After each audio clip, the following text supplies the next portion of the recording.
Mildred's case study is a video showcasing experience in the healthcare system, highlighting multidisciplinary poor practice. 70-year-old Mildred Hill has activated her call buzzer and is found by a staff member unresponsive after a suspected stroke with no movement on her right-hand side. The responding staff member phoned a doctor who was unable to see her immediately. Around an hour later, Dr. Small, the responding doctor, conducted immediate tests with Mildred and proceeded to admit her to hospital. Vital information was passed on to the hospital via phone, however there was an extreme lack of care in this encounter. Mildred was taken via ambulance to hospital where she was eventually seen by multiple healthcare professionals, yet continuously left with inadequate care. There was eventual limited communication with Mildred's daughter. On Monday afternoon, Mildred was seen to be improving physically, being able to take a few assisted steps. A few days later, Mildred had an unwitnessed fall walking with a stick from the bathroom. Following this, on Friday afternoon, Mildred was taken into surgery. However, due to a lack of documentation and patient preparation, Mildred was unable to undergo surgery at this time. On Saturday morning, Mildred was in pain following her surgery and was given incorrect medication from which she suffered an anaphylactic reaction. Mildred's story was concluded here and Mildred's fate was unknown. However, without immediate action, the reaction would have been fatal. Unfortunately, in Mildred's case, there was little that was done correctly. Upholding patient-centered care and professional guidelines were missed. There were, however, 4 areas which can be mentioned where a level of decent care was upheld. Upon arrival to Mildred's care facility, her GP completed a full set of neurovascular observations to determine the extent of Mildred's suspected stroke. Studies show that these neurovascular observations are crucial for establishing neurovascular compromise. Following this, we see a secondary showcase of promising care when GP continues to show proficient care, providing an ISBA handover to the hospital practitioner, highlighting her situation, medical background, and what he recommends as appropriate action to be taken. This is another factor proven to be crucial in adequate care. Thirdly, although Mildred suffers tremendously in her hospital stay, specifically emotionally and psychologically due to some of her treatment, she is treated with independence and dignity when she is encouraged and supported by physiotherapists to begin moving, assisting her out of bed and into the chair. This intervention promotes independence, a sense of recovery for Mildred, and reflects individual autonomy. Lastly, although an adverse outcome followed, promising signs of the nursing future were showcased when the nursing students' concern regarding Mildred's wheat allergy were raised. Covering the lack of respect for the student nurses in this case is an issue of its own. However, it is important to highlight that during the post-operative care, the student nurse is cautious in administering medication that may contain wheat. Although shut down promptly by the registered nurse, the student nurse highlights the importance of the 5 rights of medication administration, along with the importance of challenging authority when questionable decisions are being made. The Patient Safety Competency Framework denotes 9 expected standards of performance in order to provide the safest possible care to patients. Getting started on the first issue of concern, Mildred's emotional distress, there was a clear lack of patient safety, specifically in reference to person-centered care and therapeutic communication. Person-centered care is about treating the patient with dignity and respect, involving them in conversations about their health, and allowing them to stay independent. This was completely disregarded throughout Mildred's experience, emphasised when the healthcare workers were changing Mildred into a gown and the male practitioner walked in, leaving the curtain open, exposing Mildred. PubMed Central outlines that failure to respect patients' privacy as a measure of dignity may force patients to conceal aspects of their medical history, reduce medical examination, and subsequently increase their anxiety, resulting in aggressive behaviours, diminishing any chance of therapeutic relationships. Long-held nursing values reflect the importance of patient-centered care and communication and its fundamental value to ensuring optimal health outcomes. There will always be barriers, whether it be institutional or personal, such as the overworked and understaffed team in Mildred's case. However, patients' values should always be upheld. Person-centered care includes the skill of demonstrating an ability to provide holistic care, taking into account the reasons of the current situation, previous experience, and history. Unfortunately, in Mildred's case, these 3 elements were overlooked. The next issue is Mildred's expressive dysphagia. Mildred suffered a stroke and was unable to communicate verbally with the healthcare team. This proved challenging for Mildred and she was often seen struggling to get the attention of the team, being unable to act independently nor contribute to decisions regarding her care. Therapeutic communication is the second component of the framework, highlighting skills such as the ability to use verbal and nonverbal communication techniques. Aphasia affects 34% of adults who suffer a stroke. Although other cognitive skills may be preserved, aphasia interferes with the patient's ability to comprehend and express spoken or written information, something that was visible in Mildred's experience. Nurses are the second most frequent communication partner, second to family, thus it is a vital role taken on by the nurse to find communication methods, whether they be non-verbal with post-stroke patients. From this information, it is also made evident how utilising Component 4, teamwork and collaborative practice, would increase Mildred's likelihood of effective communication.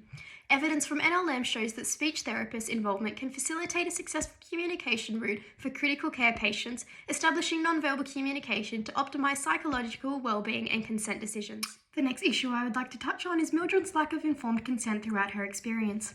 Component 1 of the framework, person-centered care, includes the skill of supporting a person to make informed choices and providing care with the person's informed consent. At numerous stages throughout Mildred's journey, she was told what was going to happen to her with no exchange of information.